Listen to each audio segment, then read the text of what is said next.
হযরত জাবের রাদিয়াল্লাহু তাআলা আনহু তিনি যখন দেখলেন আল্লাহর নবী প্রচন্ড ক্ষুধার্ত, তিনি দৌড়ে নবীজির কাছে অনুমতি নিয়ে একটু ছুটি নিয়ে দৌড়ে বাড়ি চলে গেলেন। স্ত্রীর কাছে বললেন, ঘরে কোনো খাবার আছে নাকি?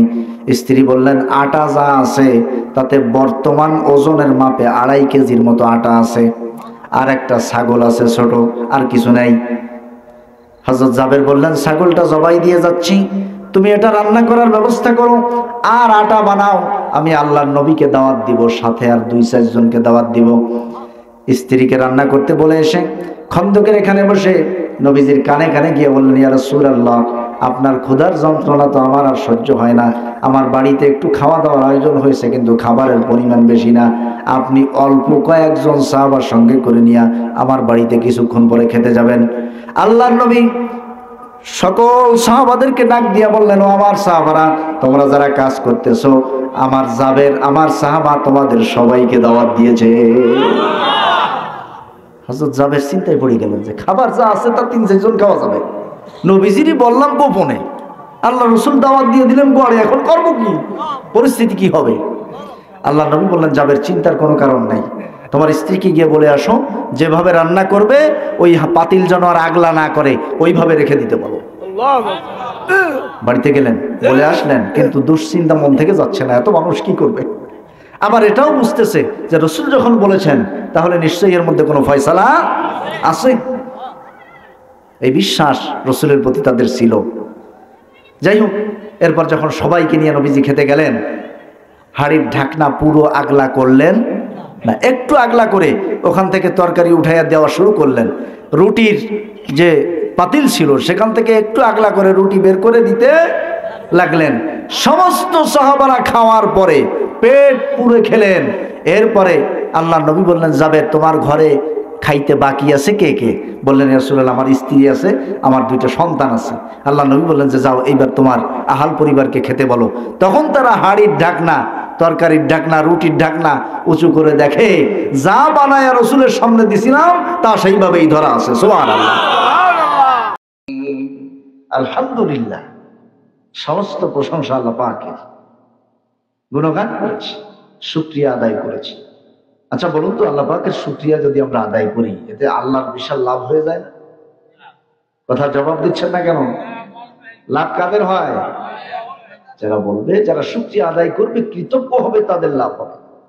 আল্লাহ তাআলা তাও কোরআনে বলছেন, ওয়া মান ইয়াশকুর ফাইন্নামা ইয়াশকুরু লিনাফসিহি, যারা কৃতজ্ঞ হবে, কৃতজ্ঞতা আদায় করবে, এটা তার জন্যই লাভ হবে।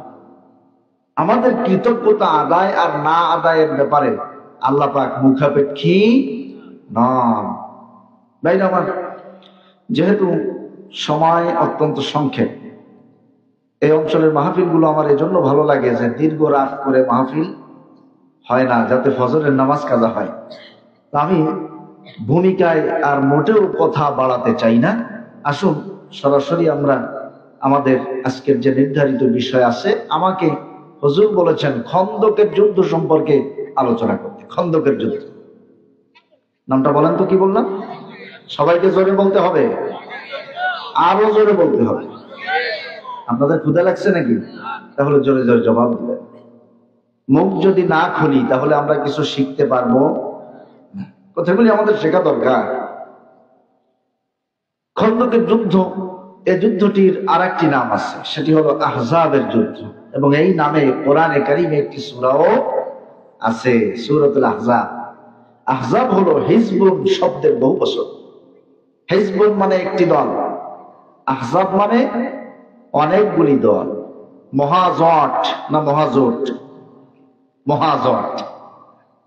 এই যে অনেকগুলি দল মিলে মহাজোট বা মহাজোট যেটাই বলে, এটাকে আরবিতে বলে আহজাব বা সম্মিলিত বাহিনী, যৌথ বাহিনী, যেভাবেই বলেন না কেন। এই সূরাটি এই খন্দকের যুদ্ধ সম্পর্কে কিছু কথা বলেছে। পুরো সূরাটি খন্দকের যুদ্ধ সম্পর্কে আলোচনা নয়, আরো 2টি বিষয় আছে এর মধ্যে। তো যেহেতু আমাদের আলোচনার বিষয় খন্দকের যুদ্ধ, এজন্য এই খন্দকের যুদ্ধ বা আহজাবের যুদ্ধ এই সম্পর্কে আমরা আলোচনা শুনবো। তবে আমার কাছে সবচেয়ে যে জিনিসটা এখানে ভালো লেগেছে সেটা হলো এইরকম বিষয় দিয়ে দিয়ে ধারাবাহিক সিরাত মাহফিল, এটা আমি আমার জীবনে এই প্রথম দেখলাম। সুবহানাল্লাহি ওয়া বিহামদিহি। সিরাত মাহফিলের নামে মাহফিল অনেক হয়, আমরাও আলোচক হিসেবে অনেক জায়গায় যাওয়ার সুযোগ পাই, কিন্তু যার যার মতো করে সে মোটামুটি সিরাতের যে জায়গা থেকে পারে একটু সাঁতরাইয়া যায়। সিরাত তো আসলে বিশাল এক মহাসাগর। রাসূলুল্লাহ সাল্লাল্লাহু আলাইহি ওয়াসাল্লামের সিরাত, তার জীবনী, এটা এক মহাসাগর। কেন মহাসাগর বললাম? আল্লাহ রাব্বুল আলামিন কোরআনে কারীমের ক্ষেত্রে যেই শব্দ ব্যবহার করলেন, একই শব্দ আল্লাহ পাক আমার নবীর নামের সাথে ব্যবহার করলেন। কোরআনের ব্যাপারে আল্লাহ পাক বলছেন, ওয়ালাকাদ আতাইনাকা সাবআন মিনাল মাসানি ওয়াল কুরআনাল আযীম। নবী, তোমাকে 7টি প্রশংসা কথা আয়াত অর্থাৎ সূরা ফাতিহা দান করেছি, যা বারবার পড়তে হয়। আর ওয়াল কুরআনাল আযীম, তোমাকে একটি আযীম কোরআন দান করেছি। কি কোরআন? আপনারা কিন্তু কথা বলতেছেন না। কি কোরআন? আযীম কোরআন, মহান কোরআন। এই ঠিক আযীম শব্দ যেটা আল্লাহ কোরআনের ক্ষেত্রে ব্যবহার করলেন, একই শব্দ আল্লাহ পাক আমার নবীর ক্ষেত্রেও ব্যবহার করলেন। আল্লাহ রাব্বুল আলামিন বলছেন, ওয়া ইন্নাকা লাআলা খুলুকিন আযীম। নবী, তোমার চরিত্র মহান, আযীম। সুবহানাল্লাহ। সুবহানাল্লাহ বললো তা 7-8 জনে, বাদ বাকি কেউ কেউ পান খাচ্ছে, কেউ মুখ বন্ধ করে রাখছে। কি অবস্থা?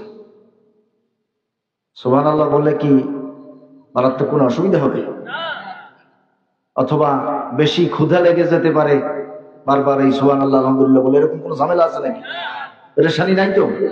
তাহলে আল্লাহ পাকের শুকরিয়ার জন্য, যিনি এমন একজন মহান মানব, এমন শ্রেষ্ঠ রাসূলের উম্মত, আল্লাহ পাক আমাদেরকে বিনা দরখাস্তে হওয়ার তৌফিক দিলেন, এজন্য খুশি হয়ে একটু একেবারে হৃদয়ের ভালোবাসাটা পূজা করে শুকরিয়া আদায় করেন তো আলহামদুলিল্লাহ।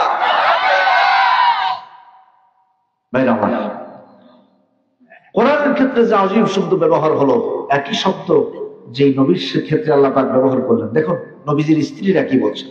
হযরত আয়েশা সিদ্দিকা রাদিয়াল্লাহু তাআলা আনহা সাহাবাদের প্রশ্নের জবাবে বললেন, কানা খুলুকুল কোরআন, আমার নবীর বাস্তব চরিত্রটা ছিল কোরআন। সুবহানাল্লাহ।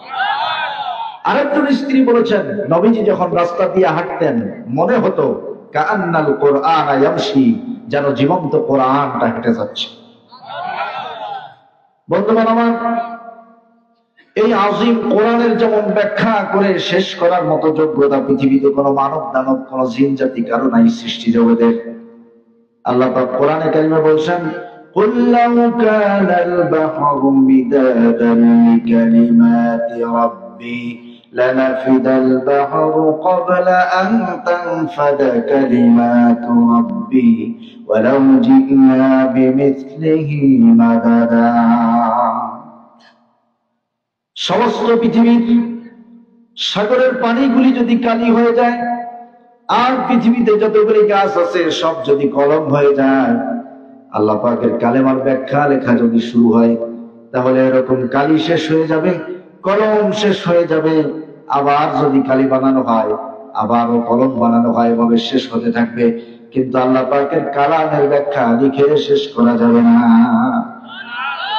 আল্লাহর কালামের ব্যাখ্যা লিখে শেষ করতে পারবে কেউ? কারো পক্ষে সম্ভব নয়। গোটা সৃষ্টি জগৎ মিলে চেষ্টা করলেও সেটা একটা ব্যর্থ চেষ্টা হবে। দেখুন, যে কোরআনে কারীমের ব্যাখ্যা এত ব্যাপক, সেই একই শব্দ আল্লাহ পাক যেই নবীর ক্ষেত্রে ব্যবহার করলেন, নবী করিম সাল্লাল্লাহু আলাইহি ওয়াসাল্লামের জীবনী লেখার জন্য এ পর্যন্ত এই পৃথিবীতে 1 লাখের উপরে মানুষ কলম ধরেছে। চিৎকার দিয়ে বলুন সুবহানাল্লাহ। 1 লক্ষ লোকের উপরে কলম ধরেছে আমার নবীর জীবনী লেখার জন্য, সিরাত লেখার জন্য। আজও পর্যন্ত তার জীবনী গবেষণা করে কেউ মাথায় পৌঁছাতে পারে? সময় অল্প, কোনটা রেখে কোনটা বলবো। বাইরে আমার আসুন, সেই মহান নবীর, মহান রাসূল, নবীগণের সর্দার, রাসূলগণের সর্দার, তার জীবনীর একটি অংশ মাত্র আজকে আমাদের আলোচনার বিষয়। সেটা হলো খন্দকের যুদ্ধ বা আহজাবের যুদ্ধ। এইটা সম্মিলিত বাহিনীর যুদ্ধ কেন হলো? হওয়ার কারণ হলো মক্কা এবং মক্কার আশেপাশে, মদিনার আশেপাশের বহু গোত্র বহু গোষ্ঠী বহু দল মিলে 10,000 সৈন্য নিয়ে মদিনা আক্রমণের জন্য একযোগে তারা মদিনার উপকণ্ঠে হাজির হয়েছে। যে সময় 10,000 সৈন্য মদিনা আক্রমণের জন্য অগ্রসর হলো, ওই সময় মুসলমানদের বাচ্চা কাচ্চা সব মিলাইয়া, বৃদ্ধ যুবক পুরুষ নারী সব মিলাইয়া মদিনায় 10,000 লোকও নাই। কথা বুঝতে পেরেছেন? এত বিশাল সৈন্যবাহিনী আসলো। আমার প্রশ্ন হলো, এত বিশাল সৈন্যবাহিনী মদিনা আক্রমণের জন্য কেন আসলো? প্রশ্ন বুঝেছেন কিনা? কেন আসলো, কেন আক্রমণের জন্য আসলো? এটা যদি বুঝতে হয় তাহলে আমাদেরকে একটু পিছন থেকে ঘুরে আসতে হবে যে আল্লাহর নবীর নবুয়তি জিন্দেগিতে কয় প্রকারের শত্রুর সম্মুখীন তিনি হয়েছিলেন। আপনারা জানেন এটা? 4 প্রকারের শত্রুর সম্মুখীন হয়েছিলেন। কয় প্রকার? আর একটু আসতে কোন? এটা আমাদের যে উল্টা চলা অভ্যাস, এটা বন্ধ করা যাবে না। মানে আস্তে কইলে জোরে কবে না। ছোট্ট একটা গল্প না বলে বসছি না, মাঝে মাঝে বলি এই গল্পটি। এক নদীতে খেয়া নৌকা, এপার দিয়ে ওপার পার হওয়ার জন্য খেয়া নৌকা থাকে না, এই খেয়া নৌকা ডুবে গেছে। ডুবে গেলে ওই নৌকার মধ্যে এক মহিলা ছিল, এই মহিলা ইন্তেকাল করেছে। আরো অনেক মানুষ পানিতে ডুবে মারা গেছে। ওই মহিলার যে স্বামী, সে অন্যান্য লোকেরা যেমন তাদের আপনজনদের লাশ খুঁজতেছে খালে নেমে, পানিতে নেমে, ওই মহিলার স্বামীও লাশ খুঁজতে নামছে। কিন্তু সবাই তাদের আপনজনের লাশ খুঁজতেছে, পানির স্রোত যেই দিকে যায় ওই দিকে। ওই মহিলার স্বামী লাশ খুঁজতেছে, পানির স্রোত যেই দিকে যায় তার উল্টো দিকে। লোকজনে বলতেছে, মিয়া কি বউ মারা যায় কি মাথা খারাপ হয়ে গেল নাকি? পানির স্রোত এই দিকে, তুমি বউ খোঁজো। বলতেছে, মাথা আমার খারাপ হয় নাই, আমার স্ত্রী সারা জীবন আমার উল্টা চলছে, এই জন্য আমার বিশ্বাস মরার পরেও স্রোতের ওই দিকে এগিয়ে যাবে। কথা বুঝতে পেরেছেন কিনা? তা আপনারা এমন উল্টা চলেন না যে আপনারা যদি এরকম বরদোয়া করতেছি না বা কামনা করতেছি না, এরকম অ্যাক্সিডেন্ট হইলে কেউ যেন স্রোতের উল্টা দিকে আপনাদেরকে খুঁজতে না যায়, এমন উল্টা চলবেন নাকি? তাহলে কথার জবাব দিতে হবে। জবাব না দিলে বুঝবো যে সেই লোক উল্টা চলবে। ভাই আমার, 4 শ্রেণীর শত্রু আল্লাহর নবীর টোটাল নবুয়তি জিন্দেগিতে তিনি মোকাবেলা করলেন। 1 নম্বরে হলো মুশরিক, 1 নম্বর। 2 নম্বর হলো ইহুদি। এই ইহুদি এবং মুশরিক এরা শুধু আল্লাহর নবীর শত্রু ছিলেন তা নয়, আল্লাহ পাক কোরআনে আয়াত নাজিল করে জানায় দিলেন, কিয়ামত পর্যন্ত পৃথিবীতে যত মানুষ আসবে সমস্ত মানবতার চরম শত্রু হবে এই 2টা জাতি। আল্লাহ রাব্বুল আলামিন বলেছেন, لَتَجِدَنَّ أَشَدَّ النَّاسِ عَدَاوَةً لِلَّذِينَ آمَنُوا الْيَهُودَ وَالَّذِينَ أَشْرَكُوا لَتَجِدَنَّ أَشَدَّ النَّاسِ মানবতার চরম শত্রু লিল্লাযীনা আমানুল ইয়াহুদ ওয়াল্লাযীনা আশরাকু, ঈমানদারদের জন্য মারাত্মক শত্রু হলো ইহুদিরা এবং মুশরিক। ইহুদিদের শত্রুতার চিত্র আপনারা দেখতেছেন না? ইসরায়েল, ইসরায়েল যেন ফিলিস্তিনের জন্য আজরাইল রূপে আগমন করেছে। বছরের পর বছর, যুগের পর যুগ ফিলিস্তিনের জমিন মুসলমানদের রক্ত দিয়ে ভেজাচ্ছে। এরা মানবতার চরম দুশমন। আর ওয়াল্লাযীনা আশরাকু, যারা মুশরিক, অর্থাৎ আমাদের পার্শ্ববর্তী দেশ, যারা বিগত বিশাল একটা সময় জুড়ে আমাদের এই দেশের উপরে শগুনের মতো নজর দিয়ে রেখেছিল। কথা বলেন ঠিক কিনা? ভাই আমার, এই যে মানবতার চরম 2 শত্রু, এই 2 শত্রু আল্লাহর নবী মক্কি জীবনে একটা শত্রুর মোকাবেলা করেছে। এক ধরনের শত্রুর সম্মুখীন হয়েছিলেন, তারা হলো মুশরিক, মক্কার মুশরিকরা। দীর্ঘ 13 বছর এই মুশরিকদের নানান প্রকার ষড়যন্ত্রের শিকার হলেন।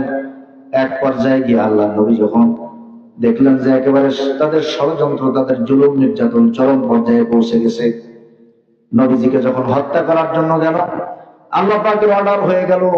আল্লাহ নবী রাতের বেলায় সঙ্গে আবু বকরকে সাথে করে নিয়ে রওনা হলেন, হিজরত করলেন, মদিনায় গেলেন। সেই ইতিহাস আজকে আমাদের আলোচনার বিষয় নয়, তবে এখান থেকে যে বিষয়টি আমাদেরকে বুঝতে হবে, নবীজি যখন ওখান থেকে হিজরত করে মদিনায় চলে গেলেন, 1-2 মাইল দূরে নয়, মক্কা থেকে বর্তমানে 450 কিলোমিটার দূর। এই 450 কিলো দূরে যখন চলে গেছে তখন মুশরিকদের ঠান্ডা হয়ে থাকার কথা না, যে যার সাথে শত্রুতাই ছিল সে তো চলে গেছে, তাহলে আমরা ঠান্ডা হয়ে থাকি না। মদিনায় যাওয়ার পরে আব্দুল্লাহ ইবনে উবাইয়ের কাছে মুশরিকরা চিঠি লিখেছে যে এই লোকটারে তার দলবল সহ হয় বের করে দাও, আর না হয় তার বিরুদ্ধে তোমরা যুদ্ধ করো। যদি দুইটার কোনোটা না করো তাহলে আমরা মক্কা থেকে বিশাল বাহিনী নিয়ে তোমাদের মদিনার উপরে এমন আক্রমণ করব, একেবারে তোমাদেরকে তছনছ করে ফেলব। এত দূরে চলে আসলেন, তাদের জন্য মক্কা ছেড়ে দিয়ে আসলেন যে তোরা যেভাবে পারো রাজত্ব কর, আমি চলে গেলাম। তারপরেও তারা পিছ ছাড়ে না। এই জাতটা আমি দেখছি, এদের হয়তো নাম ভিন্ন, যুগ ভিন্ন, কিন্তু এই জাতটার চরিত্র একই রকম। এদের কাছ থেকে আপনি নিরাপদ দূরত্ব বজায় রাখলে এরা আপনার পিছু ছাড়বে না, আর আপনি যদি কঠোর হস্তে দমন করে এদেরকে পালাইয়া যেতে বাধ্য করেন, সেখানে গিয়ে ওরা উস্কানি দেবে, আপনাকে ঠান্ডা হয়ে থাকতে দিবে না,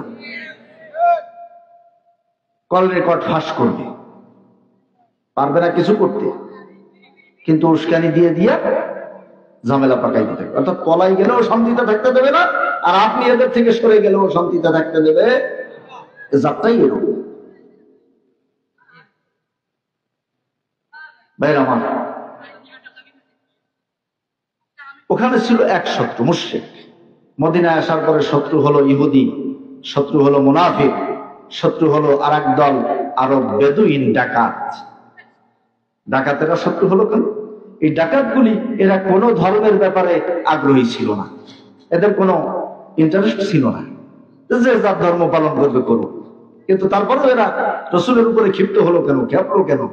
এটার কারণ হলো এরা যখন দেখলো যে মুসলমানদের সংখ্যা মদিনায় দিন দিন বৃদ্ধি পাচ্ছে, তখন এদের বুঝ হয়ে গেল যে এই লোকটা, এই যে মানুষটা মক্কা থেকে মদিনায় এসেছে, এই লোকটা যদি একটা এই যে সমাজ কায়েম করতে চাচ্ছে তা যদি করতে পারে, তাহলে আমরা যে রাস্তার পাশে বসবাস করে এইখান থেকে ব্যবসায়ী কাফেলাগুলিকে হানা দেই, ডাকাতি করি, আমাদের এই ডাকাতিও 2 দিন পরে বন্ধ হয়ে যাবে। সুতরাং যারা মানুষের সম্পদ মেরে খাওয়ার ধান্দায় থাকে, ছিনতাই, চাঁদাবাজি এগুলি করার ধান্দায় যারা থাকে, দেশের সম্পদ যারা মেরে নিয়া বিদেশে সম্পদের স্তূপ বানায়, এই সকল ধান্দাবাজরা কোরআনের কোন কর্মীকে সহ্য করতে পারে না।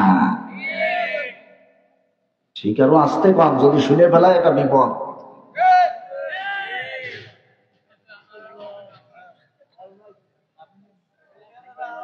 ভাইরা আমার, এই 4 শ্রেণীর শত্রুর মধ্যে ইহুদিদের ছিল 3টা গোত্র। আমার পূর্বে ভাই একটি গোত্রের অধপতনের কথা আপনাদেরকে বলে গেছেন। আর যে 2টা গোত্র, বনু কাইনুকা আর বনু নাজির, এই 2টা গোত্রের বনু কাইনুকা ছিল সবচেয়ে অসভ্য, মারাত্মক অসভ্য একটি দল। ইহুদিদের এই দলটা এত বড় অসভ্য ছিল, এরা একদল লোক ঠিক করে দিল যারা সকালবেলা ইসলাম গ্রহণ করে আবার বিকালবেলা ইসলাম থেকে বের হয়ে যায়। কেন? যাতে করে নতুন যারা ইসলাম গ্রহণ করতেছে বা ইসলাম গ্রহণ করবে এরকম নিয়াত করছে, এরা দেখে যেন এদের মনোবল ভেঙে যায় যে এ তো কেমন ধর্ম, সকালে গেলে বিকাল পর্যন্ত সে লোক টেকে না, এর মধ্যে যাব না। এইরকম মনোবল নষ্ট করার জন্য এই ষড়যন্ত্র চালানোর একটা গ্রুপ তারা তৈরি করে দিল, তারা সকালে ইসলাম গ্রহণ করে বিকালে আবার ইসলাম থেকে বের হয়ে যায়। এদের কাছে যারা পয়সা পাবে, তারা যদি কেউ ইসলাম গ্রহণ করে তাদের পয়সা এরা দেয় না, পাওনা পরিশোধ করে না। আবার এরা যদি কোনো মুসলমানের কাছে পাওনা পায়, টাকা পয়সা পায়, তাহলে তাকে এমন ভাবে চাপ দেয় যে চাপে ওই পয়সা পরিশোধ করার মতো পরিস্থিতি তার থাকে। এরকম নানান ভাবে চক্রান্ত করতে হবে। আল্লাহ নবী যখন বদরের যুদ্ধ থেকে মহান এক বিজয় নিয়ে বীর বেশে, বিজয়ের বেশে যখন তিনি মদিনায় প্রবেশ করলেন, বনু কাইনুকার বাজারে গেলেন, তাদেরকে ডাকলেন, ইহুদিদেরকে ডেকে বললেন, তোমরা সেই কালেমার দিকে আসো, একত্রিত হয়ে যাই। যেই কালেমা তোমাদের নবীর কালেমা ছিল, সেই কালেমা আমারও কালেমা, আসো আমরা এক কালেমার সামিয়ানার তলে একতাবদ্ধ হই। যদি সেটা না হও, তাহলে আজকে বদরের ময়দানে মক্কার মুশরিকদের যে পরিণতি হয়েছে, এই পরিণতি কিন্তু তোমাদেরও হয়ে যেতে পারে। নবীজি বললেন, قُلْ يَا أَهْلَ الْكِتَابِ تَعَالَوْا إِلَى كَلِمَةٍ سَوَاءٍ بَيْنَنَا وَبَيْنَكُمْ أَلَّا نَعْبُدَ إِلَّا اللَّهَ تعالوا إلى كلمة সেই কালেমার দিকে আসো, সাওয়াইন বাইনানা ওয়া বাইনাকুম, যা তোমাদের আমাদের কালেমা একই কালেমা, লা ইলাহা ইল্লাল্লাহ। মুসা আলাইহিস সালামও এই একই কথা বলেছে। তো তোমরা তো মুসা আলাইহিস সালামের উম্মত দাবিদার, ওই ইহুদিরা আসো, কালেমার ছায়াতলে আসো, তা না হলে আজকে বদরের ময়দানে মুশরিকদের যে পরিণতি হয়েছে তা তোমাদেরও হবে। ইহুদিরা পাল্টা জবাবে নবীজিকে বলল যে তুমি মক্কার এক আনাড়ি গোষ্ঠী, যারা অভিজ্ঞ না, সাহসী না, তাদের সাথে যুদ্ধ করে এসে বীর বাহাদুরের গল্প দিতেছ। আমাদের সাথে যখন যুদ্ধ হবে তখন তুমি বুঝতে পারবা যে বীর পুরুষ কাকে বলে। নবীজি তাদের এই জবাবে কিছু বললেন না। এরকম নানান তাদের অন্যায় অপকর্মের খবর রাসূলের কাছে আসতেছে, কিছু বলতেছেন, কারণ তাদের সাথে মদিনায় ঢুকেই রাসূল করিম সাল্লাল্লাহু আলাইহি ওয়াসাল্লাম একটা শান্তি চুক্তি করেছিলেন। এজন্য চুক্তির দিকে তাকায়া রাসূল তাদেরকে কিছুই বলছে। এই বনু কায়নুকার এক অসভ্য মারাত্মক একটি বেয়াদবি করে বসলো। ওদের বাজারে আসলো এক মহিলা দুধ বিক্রি করতে। দুধ বিক্রি করার পরে এক স্বর্ণকারের দোকানে গেছে। ওই স্বর্ণকারের দোকানে একটা কাজ আছে, তাই সেখানে বসার পরে স্বর্ণকার বলতেছে যে তোমার মুখের কাপড় খোলো। সে বলতেছে না, আমি মুখ আগলা করবো না। ওই ইহুদি কিছু সময় তাকে বসায় রেখে পিছন দিক থেকে গিয়া কাপড় উঁচু করে উপরে বেঁধে রাখছে। যখন ওই মহিলা তার কাজ শেষ করে উঠে দাঁড়াইছেন, তখন ওই যে নিচের কাপড় উপরের দিকে বাঁধে রাখছে, ওই কাপড় দিয়ে ওনার সতর আগলা হয়ে গেছে। তখন সে লজ্জায় কান্নাকাটি শুরু করছে। একজন সাহাবা এসে জিজ্ঞাসা করলেন, কি ব্যাপার, কান্দো কেন? এই ব্যাপার। তিনি শোনার পরে রাগান্বিত হয়ে ওই ইহুদিকে এমন ভাবে আক্রমণ করলেন, ইহুদি জায়গায় মারা গেল। এবার ইহুদিরা মিলে আবার রাসূলের ওই সাহাবাকে হত্যা করলো। এই খবর যখন রাসূলের কাছে গেল, তখন তিনি হামজা রাদিয়াল্লাহু তাআলা আনহুর কাছে ইসলামের পতাকা দিয়া, মুসলমান বাহিনীর পতাকা দিয়া এই বনু কায়নুকা গোত্রের বিরুদ্ধে তিনি যুদ্ধ ঘোষণা করলেন। যাও। আল্লাহ নবীর সাহাবারা বনু কায়নুকার এলাকা ঘিরে ফেললেন, এমন ভাবে অবরুদ্ধ করে রাখলেন। কয়েকদিন অবরুদ্ধ থাকার পরে তাদের মনের মধ্যে একটা ভয় ঢুকে গেল। আল্লাহ পাক ভয় ঢুকাই দিলেন। এরপরে তারা আত্মসমর্পণ করলো, ধরা দিল। নবীজি সবাইকে বেঁধে ফেলতে বললেন। সাহাবায়ে কেরাম ইহুদিদের পুরুষদেরকে ধরে ধরে দড়ি দিয়ে বেঁধে ফেললেন। ইতোমধ্যে মুনাফিক সর্দার আব্দুল্লাহ ইবনে উবাই এসে হাজির। মুনাফিক সর্দার এসে গেছে। এসে ওই ইহুদিদেরকে ছেড়ে দেওয়ার জন্য বারবার অনুরোধ করতেছে, কারণ ওদের সব তো পেঁয়াজ রসুনের গোড়া এক জায়গায়, ও তো একই সূত্রে গাথা, একই কুফরির হালাতে আছে। কুফরি চার প্রকার, তার মধ্যে মুনাফিকই এক ধরনের কুফরি। এটা যদি কোনোদিন কুফরি নিয়ে কথা বলার সুযোগ হয় সেদিন বলবো, এটা একটা লম্বা আলোচনা। মানুষ চার প্রকারে আল্লাহর সাথে কুফরি করে। ভাইরা আমার, এইবার আব্দুল্লাহ ইবনে উবাই এসে রাসূলের কাছে বারবার এমন ভাবে ধরছে আর ছাড়ে না। আল্লাহ নবী বিরক্ত হয়ে ওর দিক থেকে ঘুরে বসেন, ও আবার সামনে এসে বসে। এক পর্যায়ে আব্দুল্লাহ ইবনে উবাই বলল যে আপনি যদি তাদেরকে মাফ না করেন আমি আপনার সামনে দিয়ে যাব না। তখন নবীজি বিরক্ত হয়ে মাফ করে দিলেন, তবে বললেন যে এই মদিনার আশেপাশেও তারা থাকতে পারবে না। এরা চলে গেল সিরিয়ার দিকে। তাহলে ইহুদিদের যে প্রধান তিনটি গোত্র, তার প্রথম যে বেশি অসভ্য গোত্র, সেটা মদিনা থেকে বের হয়ে গেছে, বের করে দিয়েছে। আচ্ছা, মদিনা থেকে বের হয়ে গেছে, এমনি রসুলকে সহ্য করতে পারে না, তারপরে দিল খেদাইয়া। এখন কি ওখানে বসে কি রসুলের জন্য দোয়া করবে? কি করবে ওখানে বসে? শত্রুতায়। আহজাবের যুদ্ধ কেন হলো, খন্দকের যুদ্ধ কেন হলো, এই সূত্রটা আমাদেরকে একটু বুঝতে হবে। ওদিকে মক্কার মুশরিকরা শত্রু হয়ে বসে আছে, এদিকে ইহুদিদের এই গোত্র বের হয়ে গিয়ে শত্রুতার নতুন জাল বুনতে শুরু করলো। এবার আসেন ইহুদিদের আর একটি গোত্র, বনু নাজির। এই বনু নাজির উহুদ যুদ্ধের পরে বনু কায়নুকাকে মদিনা থেকে খেদায় দেওয়ার পরে ওরা একটু ঠান্ডা হয়ে গেল ভয়ে, যে আমরা যদি বেশি বাড়াবাড়ি করি তাহলে আমাদের পরিণতিও এইরকম হবে। ঠান্ডা হয়েছে, কিন্তু মনের মধ্যে তো শত্রুতা পোষণ করছে।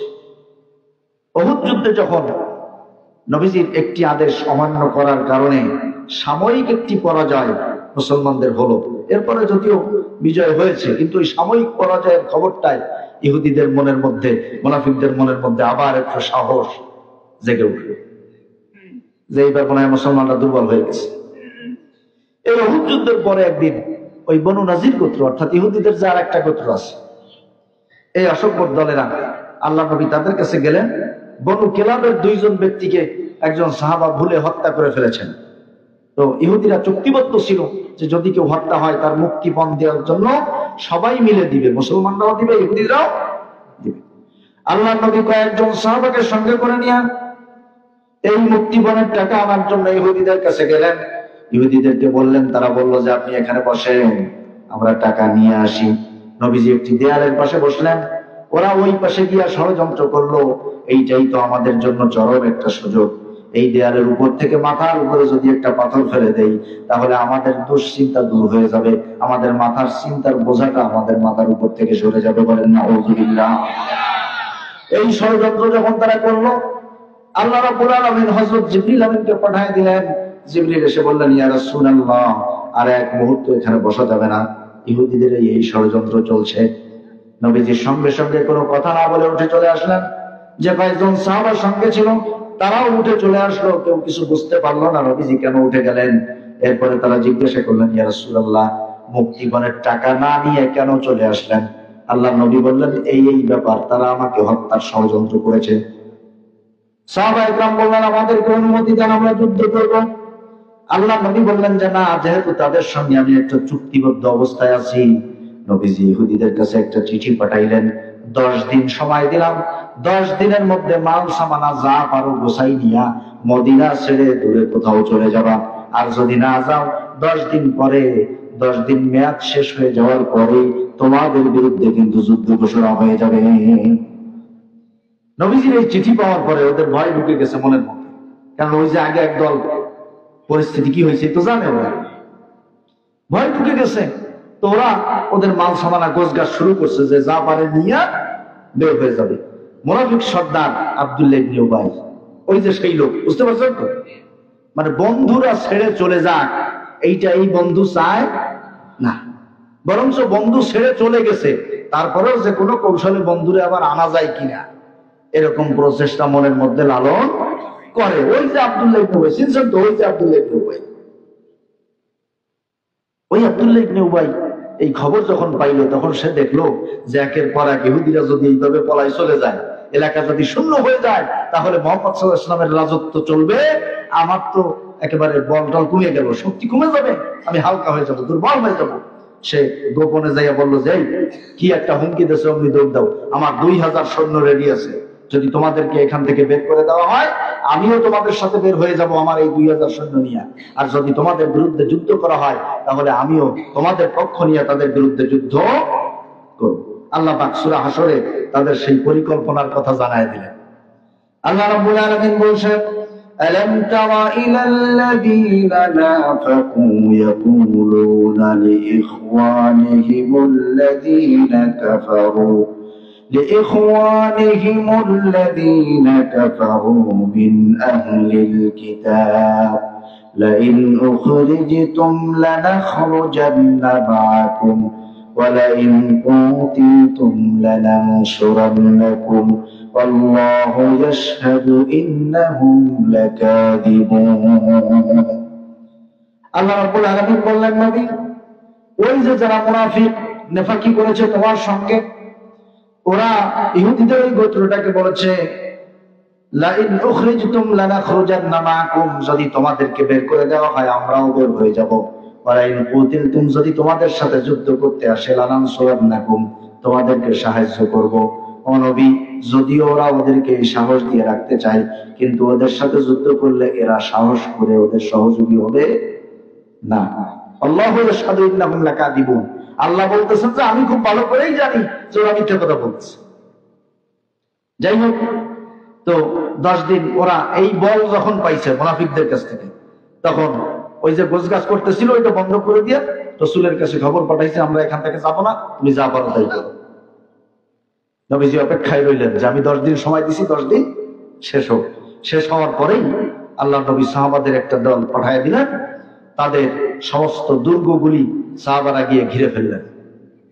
ওদের মনের আকাঙ্ক্ষা ছিল, অযন্নু আন্নাহুম মানিআতুহুম হুসুনুহুম মিনাল্লাহ, আল্লাহ সূরা হাশরে বলছেন যে ওরা আশঙ্কা করছিল, ওদের আকাঙ্ক্ষা ছিল যে আমাদের যে বিশাল বিশাল দুর্গ আছে, এই দুর্গগুলি আল্লাহর সমস্ত আক্রমণ থেকে আমাদেরকে বাঁচাই দিবে, রসুলের আক্রমণ থেকে বাঁচাই দিবে। দুর্গের উপরে তাওয়াক্কুল ছিল, ভরসা ছিল। আল্লাহ রাব্বুল আলামিন বলছেন, ওদের মনের মধ্যে এমন আতঙ্ক ভয় আমি ঢুকায় দিলাম, এই আতঙ্ক ভয় ঢুকায় দেওয়ার কারণে 15 দিন মাত্র অবরোধ করে রেখেছিলেন সাহাবায়ে কেরাম। এই 15 দিন অবরোধ করার পরে ভয়ের চোটে ওরা নিজেরা আত্মসমর্পণ করেছে।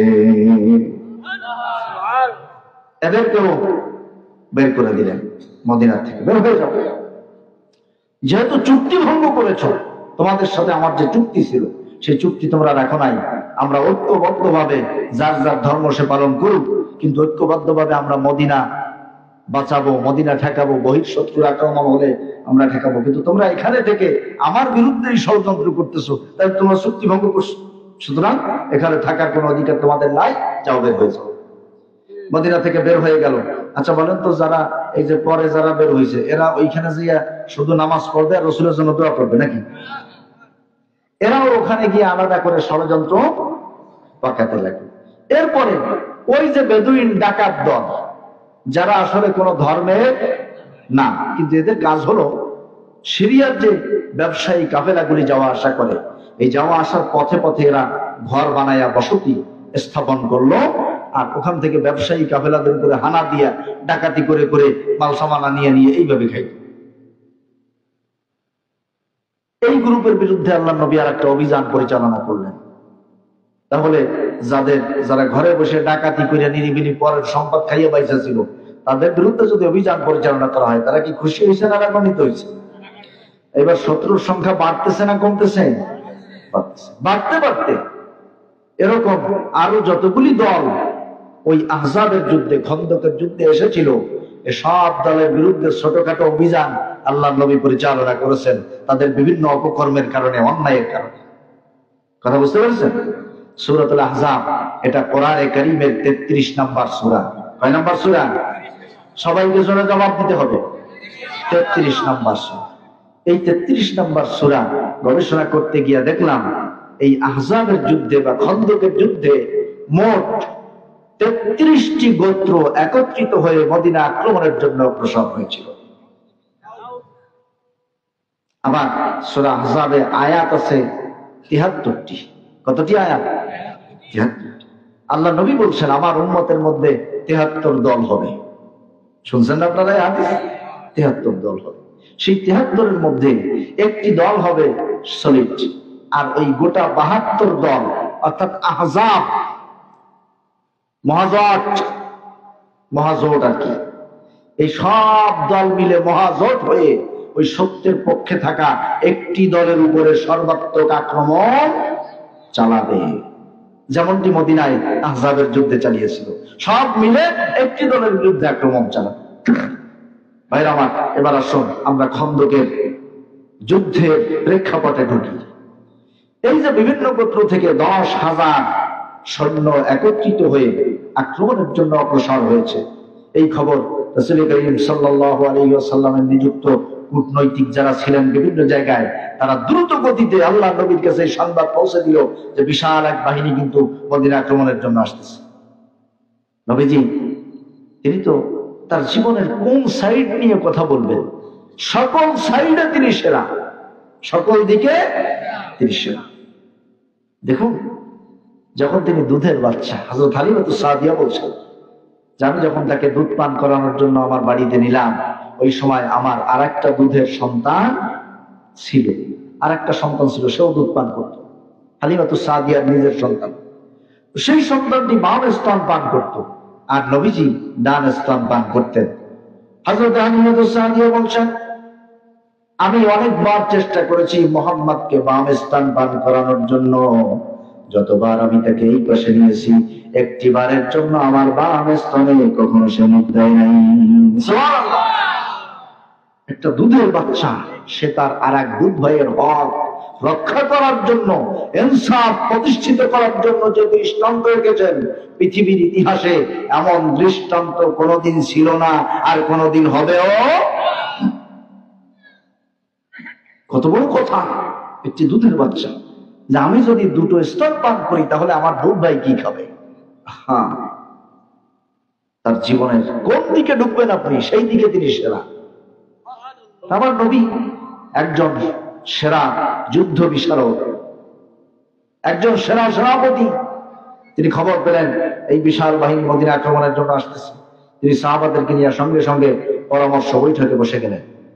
আল্লাহর মেহেরবানি, ওই বৈঠকের মধ্যে সালমান ফার্সি একজন বয়স্ক সাহাবী ছিলেন, যিনি পারস্য থেকে, ইরানের ওই দিক থেকে এসে ইসলাম গ্রহণ করেছেন। আল্লাহর নবী যেদিন হিজরত করে মদিনায় ঢুকলেন, ওই দিন হযরত সালমান ফার্সি রাদিয়াল্লাহু তাআলা আনহু তিনি একটি খেজুর গাছের আগায় কাজ করতেছেন, খেজুর গাছে পরিষ্কার করছেন। এমন সময় এক ইহুদি কে যেন ডাক দিয়ে বলতেছে, শেষ জামানার নবী মদিনায় ঢুকতেছে। এই খবর শোনার সঙ্গে সঙ্গে আনন্দে ওই খেজুর গাছের আগা থেকে তিনি নিচে পড়ে গেলেন। নিচে পড়ে গেছেন আনন্দে।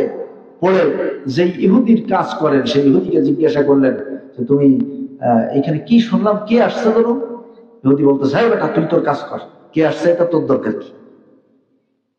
সম্মানিত হাজিরিন, তারপরে তিনি কাজ করেন, ফাঁকে ফাঁকে রাসূলের সন্ধানে বের হন। ওই খ্রিস্টান পাদ্রী তাকে বলেছে যে তুমি এই নবীকে চিনবা, তাকে সৎকার কোনো কিছু দিলে সৎকার জিনিস সে খাবে না, উপহার দিলে খাবে। তো তিনি পরীক্ষা করার জন্য কিছু খেজুর নিয়ে গেলেন, নিয়ে নবীজিকে বললেন যে এগুলি আপনার জন্য সৎকা হিসেবে এনেছি। আল্লাহ নবী বললেন যে এই মজলিসে গরিব সাহাবারা আছে তাদেরকে দিয়ে দাও। তিনি সৎকার খাবার খাইলেন না, মিলে গেল সেই পাদ্রীর কথা। সুবহানাল্লাহ বলবেন। এরপরে আরেকদিন তিনি উপহার নিয়ে আসলেন, আবার খেজুর নিয়ে আসলেন, এসে বললেন এগুলি আপনাকে আমি উপহার দিচ্ছি। তিনি নিলেন এবং সেই খেজুর খাইলেন। আরেকটি নিদর্শন তাকে বলেছিল যে তার এই পিঠের মাঝখানে মোহরে নবুয়াত থাকবে। এইটা দেখার জন্য বারবার ঘোরে কিন্তু চান্স পায় না, দেখতে পারে না। একদিন এই যে জান্নাতুল বাকি যেটাকে বলে, অর্থাৎ বাকি কবরস্থান যেটা, এখানে লাশ নিয়ে যাওয়া হচ্ছে দাফনের জন্য। আল্লাহ নবী একটি চাদর গায়ে দেওয়া। সালমান ফার্সি পিছনে হাঁটতেছে, একবার ডান পাশে যায় একবার বাম পাশে যায়, মানে চাদরটা আগলা হইলেই দেখবে যে পিঠের মোহরে নবুয়াত আছে কিনা। নবীজি বুঝতে পারলেন, তার চলার গতি দেখে বুঝে ফেললেন। তখন তিনি নিজেই হাত দিয়া চাদরটা টেনে মোহরে নবুয়তের জায়গাটা আগলা করে দিলেন। সালমান ফার্সি জড়ায় ধরে চুমু খেতে লাগলেন। সব হিসাব মিলে গেছে। এইবার রাসূলের কাছে হাত থেকে ইসলাম গ্রহণ করলো। আর তার জীবনের সেই অগ্নি পূজক থেকে এই পর্যন্ত আসার সব ইতিহাস রাসূলকে বলল। আল্লাহ নবী বললেন, এখন যে ইহুদির গোলাম হিসেবে তুমি আসো, সেখান থেকে ছাড়াই আনতে কি কি লাগবে? রাসূলুল্লাহ এই লাগবে। তিনি সেগুলি সব সাহাবাদের সহযোগিতা নিয়ে রাসূল নিজেও দিলেন, সাহাবারাও দিল, দিয়া তার মুক্তিপণ দিয়া তাকে মুক্ত করে আনলেন। এই পরামর্শ বৈঠকে সালমান ফার্সি ছিল। তিনি বললেন, ইয়া রাসূলুল্লাহ, আমাদের ইরান সহ আশপাশ অঞ্চলে আমাদের যুদ্ধের একটা কৌশল আছে। সেই কৌশলটি হলো, আমরা যে এলাকা আক্রমণ করার জন্য আসে ওই এলাকার চতুর্দিকে আমরা খাল খনন করি, পরিখা খনন করি, খন্দক খনন করি। নবীজি দেখলেন যে এটা তো একটা চমৎকার পরামর্শ। মদিনার এক পাশে পাহাড়ের যে অবস্থা, তাতে পাহাড় ডাঙ্গাইয়া শত্রু ঢুকতে পারবে না, কষ্ট হবে। আরেকদিকে খেজুর বাগান, আরেকদিকে ইহুদিদের ওই যে আরেকটা গোত্র থেকে গেছে, যে গোত্র আমার পূর্বে মহিবুল্লাহ ভাই খেদাই দিয়ে গেল। ওই গোত্র তো আছে, এখনো যায় নাই। ওই গোত্র খেদাইছে এই যুদ্ধের পরে। এই গোত্রটা ছিল এক পাশে। আরেকটা যে সাইড, উত্তর দিকটা, ওই দিকটা নবীজি দেখলেন যে এই দিক দিয়ে শত্রু বাহিনী ঢুকবে, এই দিকটা দিয়েই ঢুকবে। তিনি ওই দিকে পরীক্ষা খনন করলেন। 10 জন করে সাহাবা এক একটা টিম গঠন করে দিয়ে বললেন, এই 10 জন 40 হাত করে মাটি খনন করবা। সাহাবায়ে কেরাম খনন কাজ শুরু করে দিলেন। আমাদের দেশে মানুষেরা যখন সম্মিলিত ভাবে কাজ করে, ওই যে গাছ টাছ টানে, তখন ওই যে হেইয়ো হেইয়ো কইয়া একটা জোর উঠাই দেয় না, নানান ধরনের কথাবার্তা বলে বলে বলে একটা তাল উঠাই দেয়। আল্লাহ নবী সাহাবায়ে কেরামদের মাটি কাটার এই দৃশ্য দেখে তিনি আল্লাহ পাকের কাছে দোয়া করলেন, আল্লাহুম্মা লা আইশা ইল্লা আইশুল আখিরাহ ফাগফির লিল আনসার ওয়াল মুহাজির। আল্লাহ, পরকালীন জীবনের শান্তি আসল শান্তি, ইহকালীন শান্তি কোনো শান্তি নয়। আল্লাহ, তুমি আমার আনসার এবং মুহাজির সাহাবাদেরকে ক্ষমা করে দাও। সুবহানাল্লাহ।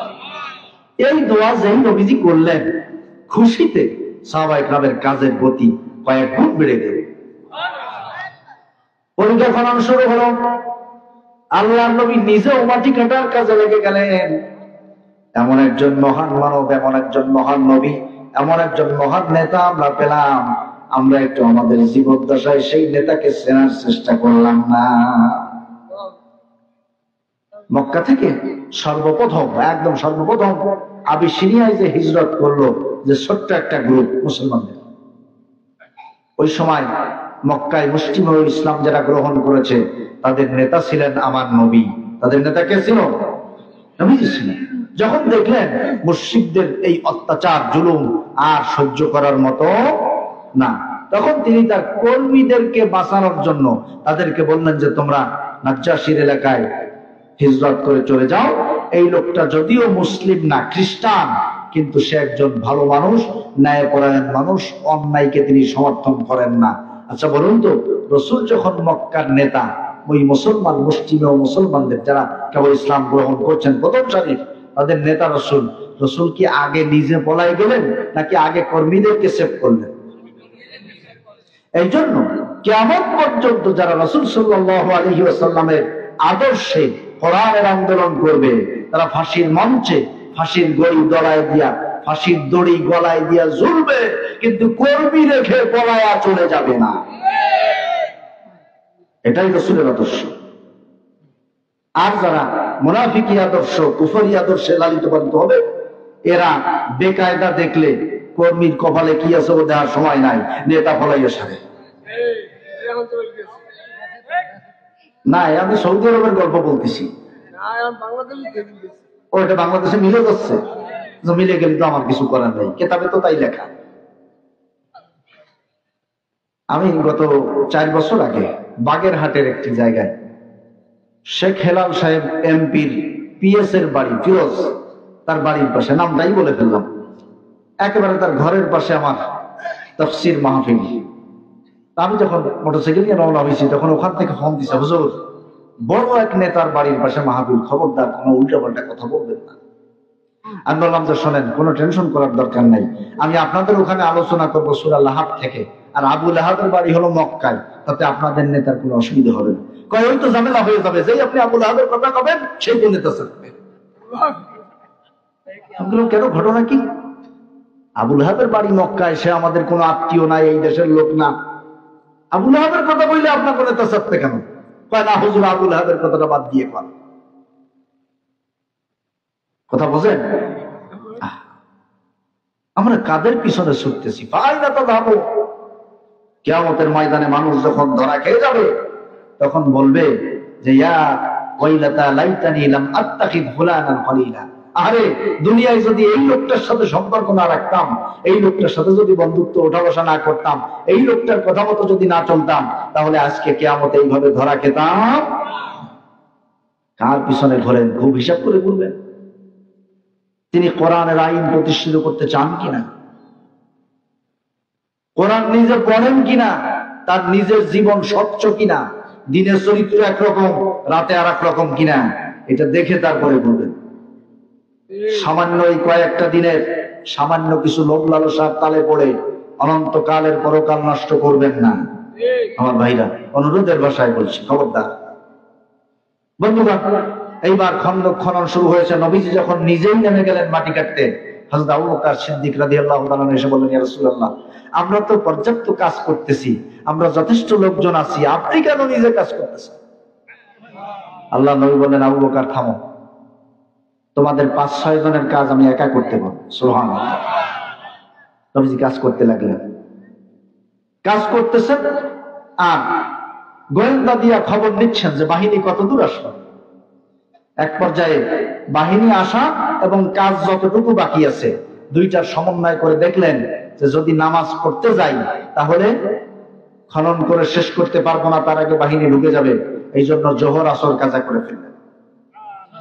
হযরতে বেলাল এসে বললেন, ইয়া রাসূলুল্লাহ, জোহরের নামাজের সময় হয়ে গেছে, আসসালাত।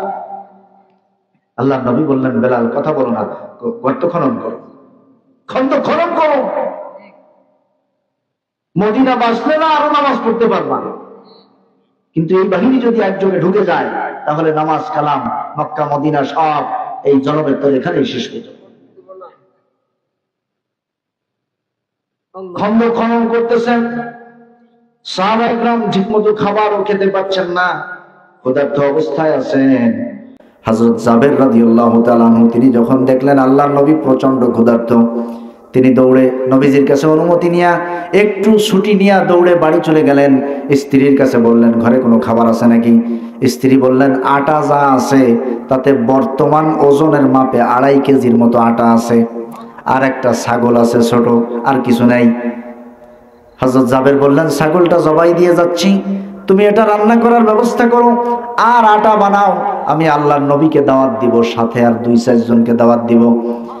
স্ত্রীকে রান্না করতে বলে এসে খন্দকের এখানে বসে নবীজির কানে কানে গিয়ে বললেন ইয়া রাসূলুল্লাহ, আপনার ক্ষুধার যন্ত্রণা তো আমার আর সহ্য হয় না, আমার বাড়িতে একটু খাওয়া দাওয়ার আয়োজন হয়েছে কিন্তু খাবারের পরিমাণ বেশি না, আপনি অল্প কয়েকজন সাহাবার সঙ্গে করে নিয়ে আমার বাড়িতে কিছুক্ষণ পরে খেতে যাবেন। আল্লাহর নবী সকল সাহাবাদেরকে ডাক দিয়া বললেন ও আমার সাহাবারা, তোমরা যারা কাজ করতেছো, আমার জাবের আমার সাহাবা তোমাদের সবাইকে দাওয়াত দিয়েছে। হযরত জাবের চিন্তায় পড়ে গেলেন যে খাবার যা আছে তা 3-4 জন খাওয়া যাবে, নবীজিরই বললাম গোপনে, আল্লাহ রাসূল দাওয়াত দিয়ে দিলেন গড়ে, এখন করব কি, পরিস্থিতি কি হবে? আল্লাহ নবী বললেন জাবের চিন্তার কোনো কারণ নাই, তোমার স্ত্রীকে গিয়ে বলে আসো যেভাবে রান্না করবে ওই পাতিল যেন আর আগলা না করে ওইভাবে রেখে দিতে বলো। বাড়িতে গেলেন, বলে আসলেন, কিন্তু দুশ্চিন্তা মন থেকে যাচ্ছে না, এত মানুষ কি করবে। আবার এটাও বুঝতেছে যে রাসূল যখন বলেছেন তাহলে নিশ্চয়ই এর মধ্যে কোনো ফয়সালা আছে, এই বিশ্বাস রাসূলের প্রতি তাদের ছিল। যাই হোক, এরপর যখন সবাইকে নিয়ে নবীজি খেতে গেলেন, হাড়ির ঢাকনা পুরো আগলা করলেন না, একটু আগলা করে ওখান থেকে তরকারি উঠাইয়া দেওয়া শুরু করলেন। রুটির যে পাতিল ছিল সেখান থেকে একটু আগলা করে রুটি বের করে দিতে লাগলেন। সমস্ত সাহাবারা খাওয়ার পরে পেট পুরে খেলেন। এরপরে আল্লাহ নবী বললেন জাবের তোমার ঘরে খাইতে বাকি আছে কে কে? বললেন ইয়া রাসূলুল্লাহ আমার স্ত্রী আছে, আমার 2টা সন্তান আছে। আল্লাহ নবী বললেন যে যাও এইবার তোমার আহাল পরিবারকে খেতে বলো।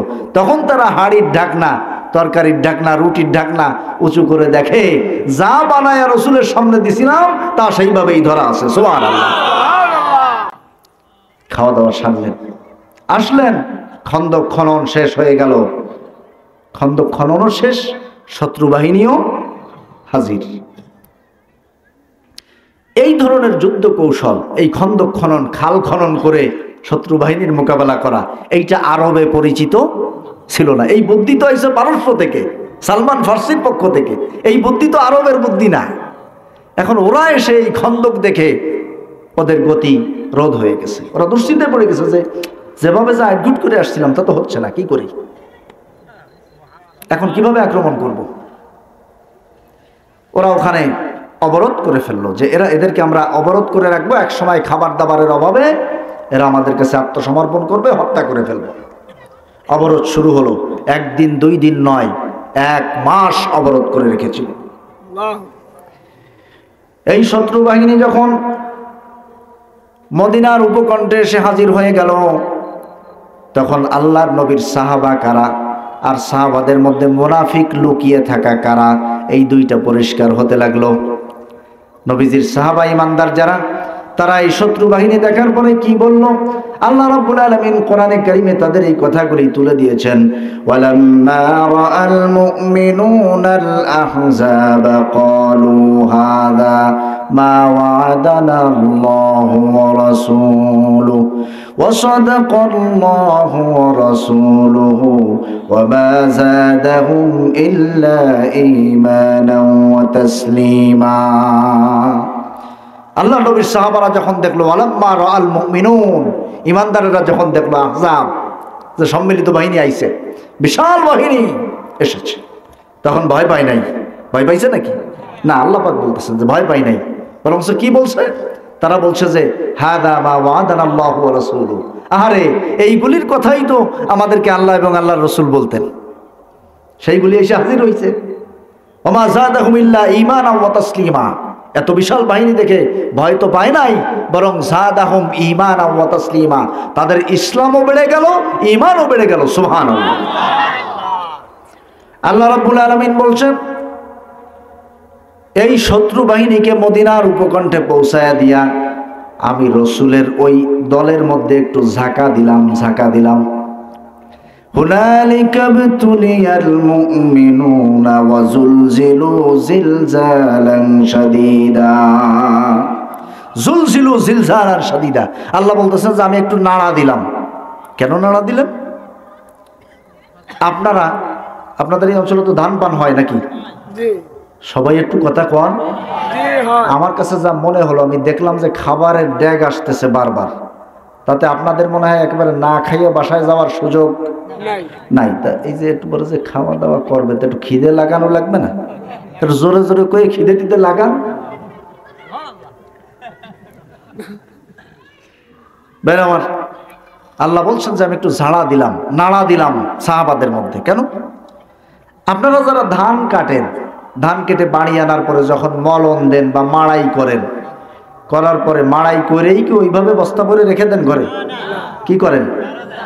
হ্যাঁ, ঝাড়া দেন। কেন? আপনার এই ধানের মধ্যে লুকিয়ে আছে অনেক চিটা। আপনি ধান ঘরে নিতে রাজি, চিটা ঘরে নিতে রাজি? আল্লাহ তাআলা রসুলের কাছে ইমানদারদেরকে রাখতে রাজি, মুনাফিকদেরকে রাখতে রাজি না। এই জন্য আল্লাহ পাক বিশাল এক বাহিনী মদিনার উপকণ্ঠে হাজির করে দিয়া আল্লাহ বলছেন, যুলজিলু জিলজালান শাদীদা, আমি একটা ঝাড়া দিলে মুনাফিক নামক চিটাগুলি উড়ে চলে গেল। সুবহানাল্লাহ। সাচ্চা মুমিনগুলি বের হয়ে আসলো। ইমানদারেরা বলল যে আমাদের ইমান বেড়ে গেছে, এটা দেখে, এই বাহিনী দেখে ইসলাম বেড়ে গেছে, আল্লাহর আনুগত্য বেড়ে গেছে, রসুলের আনুগত্য বেড়ে গেছে। মুনাফিকরা কি বলল? মুনাফিকরা যে কথা বলেছিল আল্লাহ পাক তাদের সে কথাটাও সূরা আহজাবের মধ্যে আমাদেরকে জানিয়ে দিয়েছেন।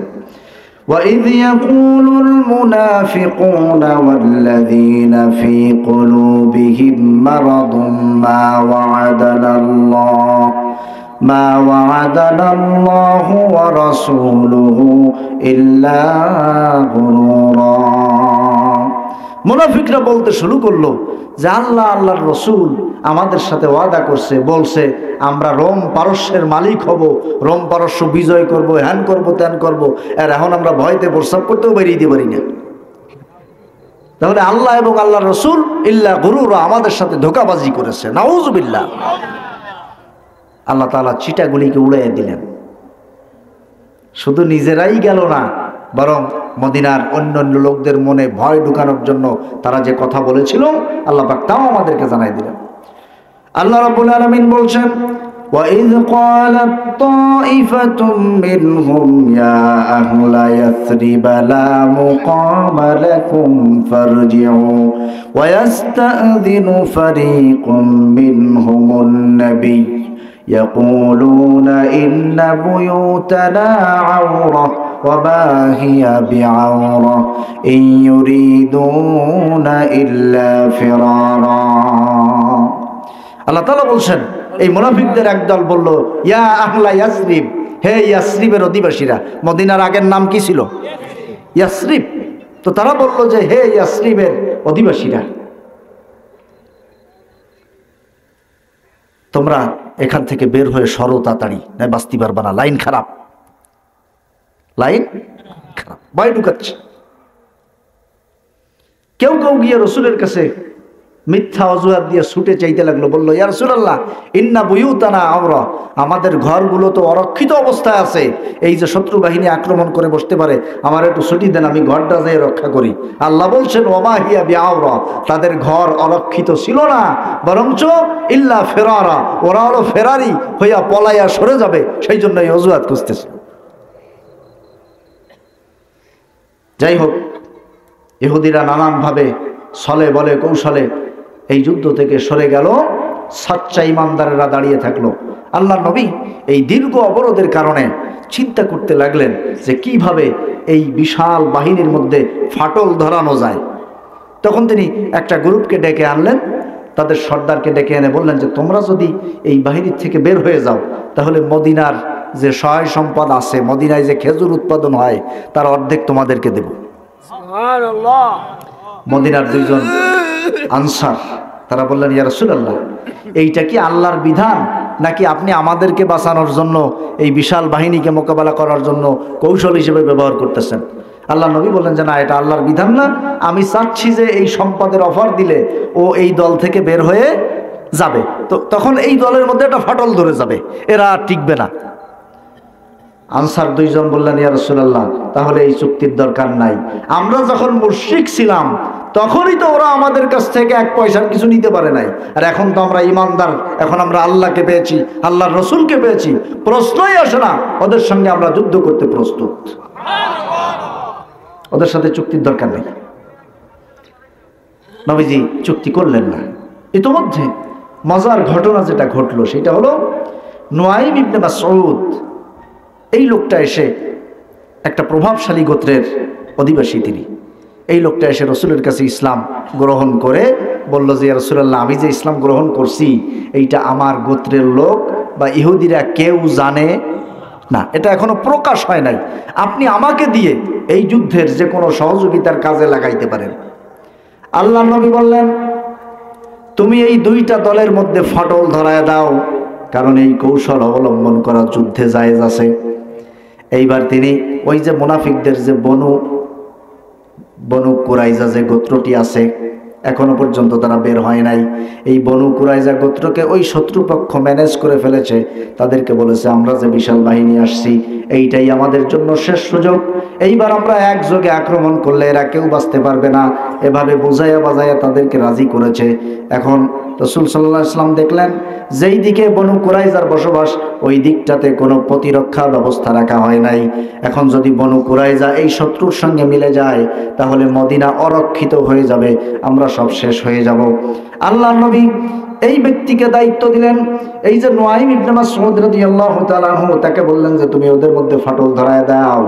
এইবার নুয়াইম রাদিয়াল্লাহু তাআলা আনহু বনু কুরাইজার ইহুদিদের কাছে গেল, গিয়া বলল, ও ইহুদিরা, তোমরা নবীজির বিরুদ্ধে যুদ্ধ করার জন্য, মুহাম্মাদের বিরুদ্ধে যুদ্ধ করার জন্য যেই সিদ্ধান্ত তোমরা নিয়েছো, একটাবার কি চিন্তা করলে না যদি এই মুহাম্মাদের দলের লোকজনের দাবার খেয়ে এই বাহিনী যদি পলায়া যায় তাহলে তোমরা কিন্তু তাদের অস্ত্রের মুখে থেকে যাবা। হে বনু কুরাইজা, তোমাদের মাথায় এই হিসাব খেলে না? এরা যদি পলায় চলে যায় তোমাদেরকে তো তাদের অস্ত্রের সামনে ফেলে রেখে যাবে। তোমরা একটা কাজ করো, তোমাদেরকে যারা প্রস্তাব দিচ্ছে তোমরা তাদেরকে বলো যে তোমাদের যারা এই যে যুদ্ধ করতে আসছো তোমাদের কয়েকজন সম্ভ্রান্ত লোক আমাদের কাছে জিম্মি রাখো, তাইলে আমরা তোমাদের সাথে মিলে যুদ্ধ করব। এই শর্তে যদি ওরা রাজি হয় তাহলে তোমাদেরকে ছেড়ে পলায় যাবে না, এই শর্তে রাজি না হইলে ওদের সাথে যুদ্ধ করবা না, ওদের সাথে তোমরা এই চুক্তিভঙ্গ করবা। এইটা ইহুদিদেরকে বুঝাইয়া গোপনে চলে গেল ওই বাহিরের বাহিনীর কাছে, যাইয়া বলল, তোমরা যে ইহুদিদের ওই বনু কুরাইজা গোত্রের সাথে একযোগ হয়ে হামলা করতে চাচ্ছ, ওদের মনের মধ্যে কি আছে তোমরা তো জানো না। ওরা তোমাদের কয়েকজন সম্ভ্রান্ত লোককে চাবে, যাইয়া দেখো চাবে, এটা তো শিখাই দিয়েছে ও। কথা বুঝতেছেন কিনা আপনারা? তোমরা এবার বনু কুরাইজার কাছে যাও, গেলে ওরা তোমাদের কয়েকজন সম্ভ্রান্ত লোককে চাবে, বলবে যে আমাদের কাছে রাখো। এইবার তোমরা যখন তোমাদের সম্ভ্রান্ত লোকদেরকে ওদের হাতে দিবা, ওরা এদেরকে ধরে মুহাম্মাদের হাতে তুলে দিবে, বলবে যে আমরা যে অপরাধ করছি সেই অপরাধের সাজা স্বরূপ এইগুলোরে ধরে দিলাম, এখন এইগুলোরে সাইজ করেন। দুই দলকে দুই বুদ্ধি বুঝাই দিছে। এইবার এই লোকটার কথা সত্য কিনা এইটা যাচাই করার জন্য ওই দলের লোকজন আবার বনু কুরাইজার ইহুদির কাছে আসছে। কই, অনেক দিন হয়ে গেল, আমাদের তো আর থাকার মতো সুযোগ নাই, আমাদের খাদ্য ফুরিয়ে আসতেছে, আমাদের পশুগুলি দুর্বল হয়ে আসতেছে, আরো ঠান্ডার সময় আমরা থাকতে পারতেছি না, আসো আমরা একযোগে হামলা করে আমাদের কাজ হাসিল করি। এইবার বনু কুরাইজা মোড় দিয়ে বইছে, না, একটা শর্ত আছে, তোমাদের যারা গোত্র প্রধান আছে তাদেরকে আমাদের কাছে জিম্মি রাখবা, তাইলে আমরা তোমাদের সাথে যুদ্ধ করব। তখন ওরা আর কিছু না বলে আস্তে আস্তে বাইকে গেছে, যাইয়া ওদের কাফেলায় বলতেছে যে কথা তো সত্য, ওরা আমাদের এই লোকগুলো নিয়ে মুহাম্মাদের কাছে ধরাই দেবে, এটা চাইছে আমাদের কাছে। এই যে লোকগুলি ওদের কাছে দিতে রাজি হয় নাই, তো বনু কুরাইজা বলছে যে এরা যে কোনো সময় পলাই যাইতে পারে, এই জন্য ওদের এই লোকগুলো আমাদের কাছে দেবে না। এরা বুঝলো এইটা, আর ওরা বুঝলো যে ঠিকই আমাদের এই লোকগুলো চাইছে, তাহলে এইগুলোর ধরে নিয়ে মুহাম্মাদের হাতে দেবে, তাহলে এদের কথা মতো যুদ্ধে যাওয়া যাবে না। ইতোমধ্যে এই অবরোধের প্রায় 1 মাস পূর্ণ হয়ে এসেছে। এইবার আল্লাহ পাক রাতের বেলায় দিলেন এক ঝড়ো হাওয়া, বালুর ঝড়। আল্লাহ রাব্বুল আলামিন বলছেন, ইয়া আইয়ুহাল্লাযীনা আমানু যকুরু নি'মাতাল্লাহি আলাইকুম ইয জাআতকুম জুনুদুন ফাআরসালনা আলাইহিম রিহাও ওয়া জুনুদান লাম তারাউহা। আল্লাহ পাক নবীজির সাহাবাদেরকে বললেন, ও ঈমানদারগণ, তোমরা স্মরণ করো আল্লাহ পাকের সেই নিয়ামতের কথা। ইয জাআতকুম জুনুদুন, যখন একদল বিশাল সৈন্যবাহিনী তোমাদের বিরুদ্ধে যুদ্ধ করার জন্য আসলো। ফাআরসালনা আলাইহিম রিহা, আমি তাদের উপরে এক বালুর ঝড়, এক প্রবল বাতাস প্রবাহিত করে দিলাম। অজনুদান লাম তারাউহা, শুধু বাতাস পাঠাই নাই, আমিও আমার একদল গোপন সৈন্য পাঠায় দিয়েছি ওদেরকে তছনছ করার জন্য। লাম তারাউহা, যেই গোপন সৈন্যদেরকে তোমরাও দেখতে পাও নাই। সুবহানাল্লাহ। এমন ঝড় হলো, রাতের বেলায় ঝড়ে ওদের তাবু টাবু ছিঁড়ে সব উল্টো পাল্টা হয়ে তছনছ হয়ে যেতে লাগলো। তখন একেবারে ওদের মনোবল ভেঙে গেল যে আর এখানে টেকা যায় না। নবী করিম সাল্লাল্লাহু আলাইহি ওয়াসাল্লাম তার একজন সাহাবাকে রাতের বেলায় পাঠাইলেন যে ঝড়ে ওদের পরিস্থিতি কি একটু দেখে আসো তো। তবে আমার কাছে আসা পর্যন্ত কাউকে মারার সুযোগ পাইলেও তুমি কোনো অঘটন ঘটাবা না, শুধু দেখে চলে আসবা। তখন তিনি যখন দেখতে গেছেন, গিয়ে দেখলেন যে মক্কার মুশরিকদের প্রধান দায়িত্বে যে আছে এই লোক ওই ঝড়ের মধ্যে সবাইরে ডেকে ডেকে বলতেছে যে আমি মক্কার দিক হাঁটা দিলাম, তোমরা যার যাত্রা পারো গোছাই গোছাই নিয়ে আসো। এইটা বলে সে তার ঘোড়ার পিঠে উঠছে, কিন্তু ঘোড়া এখনো হাঁটা শুরু করে নাই, দাঁড়ায় আছে। তো উনি আল্লাহ নবীর সাহাবা বর্ণনা করছেন যে আমার তখন মন চাচ্ছিল যে আমি আমার বর্ম দিয়া ওরে শোয়াই দিই, কিন্তু নবীজি যেহেতু নিষেধ করেছেন যে আমার কাছে আসার আগ পর্যন্ত কোনো অঘটন ঘটাবো না, এই জন্য আমি ওকে আঘাত করি নাই। ভাইরা আমার, এই যে খন্দকের যুদ্ধ বা আহজাবের যুদ্ধ, দুটি নামই একই যুদ্ধের, নাম দুটি, যুদ্ধ একই। এই যে বিশাল বাহিনী একত্রিত হয়ে মদিনার উপরে আক্রমণের জন্য এত বড় একটা পাকাপোক্ত নিয়াত করে আসছিল, সেই নিয়াতে তাদের যখন গড়মিল হয়ে গেল, সেখান থেকে যখন তারা ব্যর্থ হয়ে ফিরে গেল, এরপরে এই মাদানী বাহিনীর সাথে, রসুলের বাহিনীর সাথে যুদ্ধ করার মতো সাহস আর কোনো গোত্রের রইল না। আর থাকে এত লোক গোছাই নিয়ে গেলাম যে একবারে কাজ ফাইনাল করে আসব, সেখানে যাই আমরা একেবারে ছিন্ন ভিন্ন হয়ে গেলাম, তছনছ হয়ে গেলাম, আমাদের অস্তিত্ব বিলীন হয়ে যাওয়ার মতো, তাহলে এদের সাথে আর পারা যাবে না। এই যুদ্ধের পরে মুসলমানদের সুনাম সুখ্যাতি আরো ছড়ায় গেল এবং মদিনার উপরে এত বড় আক্রমণ, এত বড় সৈন্যবাহিনীর আক্রমণ মদিনার উপরে আর কখনো হয় নাই। এর আগেও হয় নাই, আর পরে তো হয়ই নাই। এটাই ছিল খন্দকের যুদ্ধের সংক্ষিপ্ত ইতিহাস, আহজাবের যুদ্ধের সংক্ষিপ্ত ইতিহাস। ভাইরা আমার, তাহলে আমরা শুরুতে যে কথাটি বলেছিলাম সেই কথাটি একটু জ্বালাই দিয়ে আমরা শেষ করতে চাই। সেটা হলো নবী করিম সাল্লাল্লাহু আলাইহি ওয়াসাল্লাম এই নবুয়াতি কাজ করতে গিয়া 4 শ্রেণীর শত্রুর সম্মুখীন হয়েছিলেন, 4 শ্রেণীর শত্রুর মোকাবেলা করেছিলেন। কয় শ্রেণীর? তাহলে আমরা যদি নবীজির দেখানো পথে চলতে যাই, তাহলে আমাদেরও শত্রুর সম্মুখীন হতে হবে কিনা? হবে। সেই ভয়ে কি আমরা ইসলাম নামক জীবন বিধান থেকে সরে যাব? যদি সরে যাই, পরিণতি অত্যন্ত ভয়াবহ। কি পরিণতি হবে সেটা একটু বলে আপনাদেরকে একটু সজাগ করার জন্য সেই কথাটুকু বলে শেষ করতে চাই।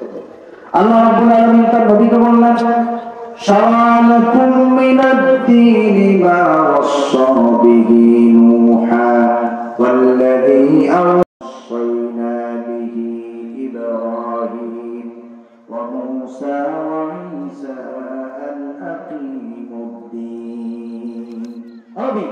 আমি নূহকে এই শরীয়ত দিয়েছিলাম, ইব্রাহিমকে দিয়েছিলাম, মূসাকে দিয়েছিলাম, ঈসাকে দিয়েছিলাম। শর্ত একটাই, আমার আদেশ একটাই, আন আকিমুদ দ্বীন, দ্বীন প্রতিষ্ঠিত করতে হবে, জীবন বিধান প্রতিষ্ঠিত করতে হবে।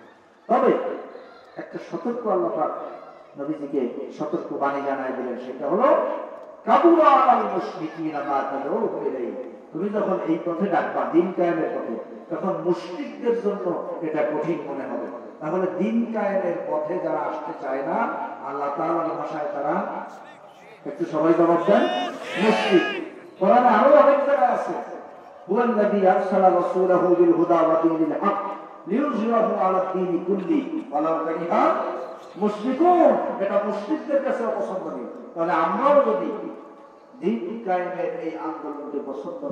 কায়েমের এই আন্দোলনকে পছন্দ না করি, এই চেষ্টা না করি, দিন কায়েমটা কি? আমি যদি একেবারে সোজা বাংলায় আপনাদেরকে বুঝাই, সেটা হলো পৃথিবীর সব কিছু চলবে আল্লাহর আইনে। কার আইনে? আলা লাহুল খালকু ওয়াল আমরু। সৃষ্টি যিনি করেছেন, আইন তিনি দিবেন। আপনারা আমাকে একটু জবাব দিবেন, সকালবেলা ভোরবেলা এই যে সূর্যটা উদয় হয়, এই সূর্যটা, এই যে পৃথিবী, বিশাল পৃথিবী আমরা বসবাস করি, বিজ্ঞান বলছে তাদের একটা পরিমাপ যে পৃথিবীর 13 লক্ষ পৃথিবীর সমান ওই সূর্যটা। সুবহানাল্লাহ। এত বড় একটা আগুনের দলা, এই যে সকালবেলা প্রত্যেক দিন নিয়মিত উঠতেছে ভোরবেলায়, আবার সন্ধ্যায় অস্তমিত হচ্ছে, কার আইনে? সবাই জবাব দিবেন, কার আইনে?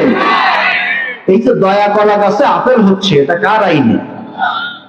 আল্লাহ। দয়া কলা গাছে আপেল হচ্ছে, কি হচ্ছে? দয়া কলা হচ্ছে। জিন কলা গাছে জিন কলা হচ্ছে। জলপাই গাছে আম হচ্ছে, নাকি? কি হচ্ছে? আম গাছে কার আইনে? আল্লাহ। আমরা যে খাবারগুলি খাই, এই গলা থেকে ঢোকার পরে ভিতরে যত হজম প্রক্রিয়া আছে, এর দ্বারা রক্ত তৈরি হয়, এর দ্বারা ক্যালসিয়াম তৈরি হয়, ভিটামিনের ঘাটতি পূরণ হয়, আবার কিছু অংশ মলের সাথে বের হয়ে যায়। কার আইনে কাজ করে বলেন তো?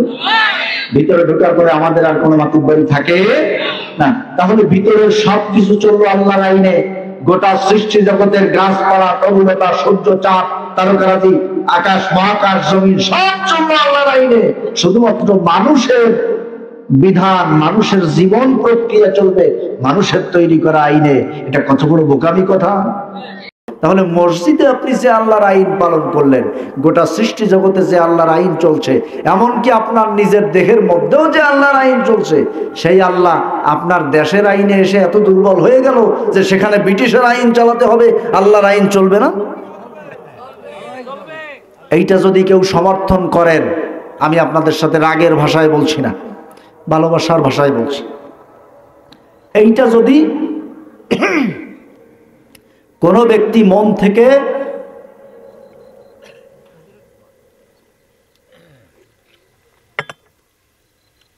সমর্থন করে বা পছন্দ করে, যা হচ্ছে হোক, যার আইন চলে চলুক, আমার ওর নিয়ে টেনশন করার দরকার নাই। তাহলে এক জায়গায় আইন মানুষের, আর এক জায়গায় আইন আল্লাহ। তাহলে আইন প্রণয়নের ক্ষমতা যেমন আল্লাহরও আছে, আমরা আমাদের সমর্থন দ্বারা আইন প্রণয়নের ক্ষমতা মানুষকেও দিলাম। এই অপরাধে আল্লাহ পাক যখন কিয়ামতে জাহান্নামে দিবেন, তখন তারা কি বলবে জানেন? বলবে ইদ নুসাউইকুম বিরাব্বিল আলামিন। আমরা তো এই মানুষগুলিকে আইন প্রণয়নের ক্ষমতা দিয়া রবের সমান করে দিয়েছিলাম। নুসাউইকুম বিরাব্বিল আলামিন, রবের সমান মর্যাদায় তাদেরকে রেখেছিলাম। কারণ রব যেমন আইন প্রণয়ন করার ক্ষমতা রাখে, এদেরকেও আমরা আইন প্রণয়নের ক্ষমতা দিয়েছিলাম। রব আইন দিয়েছেন, চুরি করেছে হাত কেটে দাও। এরা আইন করছে, চুরি করছে, যদি আমার দলের লোক হয় ছেড়ে দাও, যদি বিরোধী দলের হয় অথবা দুর্বল কেউ হয় তাহলে পিটান পাটান দিয়ে বিচার আচার করো। এদেশের একজন প্রখ্যাত আলেমে দ্বীন, যাকে শহীদ করা হয়েছে, তার একটা কথা আমার খুব মনে পড়ে। তিনি এই অন্যায়ের দৃষ্টান্ত দিতে গিয়ে বলেছিলেন যে একজনকে অস্ত্র সহ ধরছে, ধরার পরে তার নেতার কাছে খবর চলে গেছে যে কর্মী ধরা খাইছে। তখন থানার ওসিরে ফোন দিয়ে বলছে, এই মিয়া কারে ধরছো? কয় স্যার পল্টু মিয়ারে। কয় ছেড়ে দাও। কয় স্যার অস্ত্র সহ ধরছি। কয় মিয়া অস্ত্র সহ ছেড়ে দাও, অস্ত্র সহ ছেড়ে দাও। কেন? আমার দলের লোক। তাহলে এই আইনে মানুষের অধিকার প্রতিষ্ঠিত হবে? হবে না। কেউ বেশি খাবে, কেউ পাবেই না। কেউ বেশি খাবে, কেউ পাবেই না। কেউ দেশের সম্পদ সব কাছাই নিয়া বেগম পাড়ায় ঠেলে উঠবে, আর এদিকে মানুষ না খেয়ে মারা যাবে, কঠিন কষ্ট ভোগ করবে। ভাইরা আমার, এই জন্য আল্লাহ তাআলার আইনেই মানুষ তার প্রকৃত অধিকার তার ঘরে বসে পাবে। কথা কি বুঝতে পেরেছেন? এজন্য এটা আমাদেরকে খেয়াল রাখতে হবে। আল্লাহর নবী যদি এইটা প্রতিষ্ঠিত করার চেষ্টা না করতেন, এমন একটি সুন্দর রাষ্ট্র গঠনের চেষ্টা না করতেন, যদি শুধু বলতেন যে আমি এই কাবা ঘরে একটু নামাজ পড়াবো আর আমি আমার মতো করে থাকলাম, তাহলে রসুলের সাথে কোনো শত্রুতা তাদের ছিল না। কারণ তারা বলেছিল যে তুমি এই কোরআনটা পাল্টাই নিয়ে আসো, তোমার সাথে আমাদের আর কোনো শত্রুতা নাই। সূরা ইউনূস খুলে দেখবেন, ওয়াইদা তুতলা আলাইহিম আয়াতুনা বাইয়িনাত ক্বালা আল্লাযীনা লা ইয়ারজুনা লিকাআনা আতি বিকুরআনিন গায়রি হাযা আও বাদদিলহু। তারা বলল যে মুহাম্মদ সাল্লাল্লাহু আলাইহি ওয়াসাল্লাম, তোমার সাথে আমাদের কোনো শত্রুতাই নাই, ছিল না, রাগারাগি ছিল না, আমরা তোমাকে ভালো জানি, বিশ্বাস করি, ভালোবাসি, তবে এই কোরআন পাল্টাই নিয়ে আসো। বাদদিলহু, পাল্টাও, বদল করো, এই কোরআনের সাথে ঝামেলা হয়ে যাচ্ছে, আমরা যা আকাম কুকাম করতেছি তা কোরআন সব বলে দিচ্ছে, এই কোরআন চলবে না। নাউজুবিল্লাহ, নাউজুবিল্লাহ বলতেছেন। যদিও আমাদের সমাজে যারা কোরআনের বিধান মানে না, মানতে চায় না, ভিন্ন কিছু মানতে চায়, তারা যদিও কোরআন সরাসরি পাল্টাইতে বলে না, কিন্তু কার্যক্রমে তার কমও কিছু করে না। ভাইরা আমার, আমি কোনো কড়া কথা বলতে চাই না, একটি মাত্র কথা, আপনি আল্লাহ তাআলাকে যদি সব জায়গায় রব মানতে পারেন, সব জায়গায় ইলাহ মানতে পারেন, তাহলে কিয়ামতের ময়দানে আল্লাহর কাছ থেকে কিছু পাওয়ার আশা করবেন। আর আল্লাহকে আপনি মসজিদে রব মানবেন, আপনার সমাজে মানবেন না, রাষ্ট্রে মানবেন না, আবার নামাজও পড়বেন, দান সদকাও করবেন, হজও করবেন, আপনার আমলের ব্যাপারে আল্লাহ কি বলছেন সেইটা বলেই আমি শেষ করে দিব। আমার সময় একটু বেশি হয়ে গেছে, তারপর আমি এই কথাটা বলে শেষ করে দিই। মানে আপনাদের মনের মধ্যে একটা ধারণা আসতে পারে যে হুজুর এই লোকটা আল্লাহর আইন প্রতিষ্ঠিত করতে চায় না, কিন্তু সে তো নামাজ কালাম পড়ে, রোজা টোজাও রাহে, মাঝে মাঝে কিছু দান সদকাও করে, দেই, তাই ভালো আমলটা কি হবে? আল্লাহ রাব্বুল আলামিন বলছেন, والذين كفروا أعمالهم كسراب بقيعة يحسبه الظمآن ماء। এরকম কুফরির মধ্যে যারা থাকবে তাদের আমল হলো মরুভূমির মরীচিকার মতো। আল্লাহ বলছেন মরুভূমির মরীচিকা। মরুভূমির মরীচিকা কেমন? আপনি কঠিন রোদের সময় মরুভূমিতে তাকায় দেখবেন, দূরে মনে হবে যে পানি ঢেউ খেলে যাচ্ছে। পিচের রাস্তায় তাকায় দেখবেন, লম্বা রাস্তা, টানা রাস্তা, কঠিন রোদের সময় মনে হয় যে রাস্তার উপর দিয়ে পানি ঢেউ খেলতেছে। ইয়াহসাবুহু যামআনু মা। আল্লাহ বলছেন ওই মরুভূমির মরীচিকার ঢেউ দেখে একজন পিপাসার্ত লোক দূর থেকে মনে করে, আহারে ওই যে কি পরিমাণ পানি, যাই একটু খাইয়ে আসি। হাত্তা ইদা জাআহু লাম ইয়াজিদহু শাইআ। যখন সে পানি মনে করে দৌড়ে আসলো, এসে দেখলো যে কিছুই নাই, এক ফোঁটা পানিও নাই। তাহলে আল্লাহ তাআলাকে সব জায়গায় রব মানতে না পারলে আমরাও এরকম কিছু নামাজ রোজা আর কিছু দান সদকা করে আমরা ভাবতেছি যে আমি জান্নাতের বারান্দায় ঘুরে বেড়াচ্ছি। কিয়ামতের ময়দানে গিয়ে দেখা যাবে কি, লাম ইয়াজিদহু শাইআ, কিছুই পাওয়া যাবে না, সব ফাঁকা। মরুভূমির মরীচিকা, মনে হচ্ছিল যে কি পরিমাণ পানি, আসলে এক ফোঁটা পানিও নাই। আল্লাহ তাআলা এই ধরনের ক্ষতিগ্রস্ত হওয়া থেকে আমাদেরকে এহকাল এবং পরকাল উভয় কালে আল্লাহ রক্ষা করুন, আমাদেরকে বাঁচায় দিন, বলুন আমিন। যেভাবে আল্লাহ তাআলাকে মেনে নিলে, যেই কাজগুলি করলে আল্লাহ পাক খুশি হয়ে আমাদেরকে জান্নাতি মানুষ হিসেবে কবুল করে নেবেন, সেই কাজগুলি আল্লাহ পাক আমাদের বাকি জীবনটুকু করার তৌফিক দান করুন, বলেন আমিন। আমা তৌফিক ইল্লা বিল্লাহ। আসসালামু আলাইকুম ওয়া রাহমাতুল্লাহি ওয়া বারাকাতুহু। দোয়া আপনি করেন হুজুর। আমরা নামাজের শেষ বৈঠকের দরুদটি আবার একটু পড়ি। আল্লাহুম্মা সাল্লি আলা মুহাম্মাদিন ওয়া আলা আলি মুহাম্মাদ কামা সাল্লাইতা আলা ইব্রাহিম ওয়া আলা আলি ইব্রাহিম ইন্নাকা হামিদুম মাজিদ। আল্লাহুম্মা বারিক আলা মুহাম্মাদিন ওয়া আলা আলি মুহাম্মাদ كما باركت على إبراهيم وعلى آل إبراهيم إنك حميد مجيد. اللهم آمين. ربنا ظلمنا أنفسنا وإن لم تغفر لنا وترحمنا لنكونن من الخاسرين. رب العالمين আয় আল্লাহ, দয়ালু দাতা মেহেরবান, আরশে আজিমের মালিক, গোটা সৃষ্টি জগতের মালিক, আমাদের সকলের মালিক, আয় আল্লাহ, গভীর রজনীতে তোমার কাছে ভিখারির মতো দুটো হাত পেতেছি মাহবুব রব্বুল আলামিন। দুনিয়ায় একজন ভিখারি, এক দরজায় হাত পেতে কিছু না পেলে আর এক জায়গায় হাত পাতার সুযোগ তার থাকে।